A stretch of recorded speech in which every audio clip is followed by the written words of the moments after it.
یه سری دغدغه مریضای ما دارن اینه که ما یه سری نگرانی بعد از عمل تعویض مفصل زانو داریم.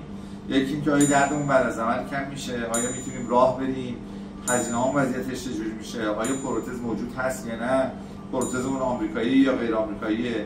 حالا من به اختصار جواب میدم. تقریبا 80% مریضا کاملا دردشون از بین میره. دوره نقاهتش خیلی کوتاهه چون مریض بلافاصله بعد از عمل میتونه راه بره.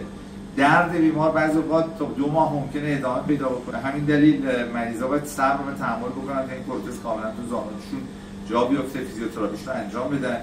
پروتزی که فعلا عمل میشه با پروتز آمریکایی و پروتز شرکت زیمر مریضا در واقع عمل میشن.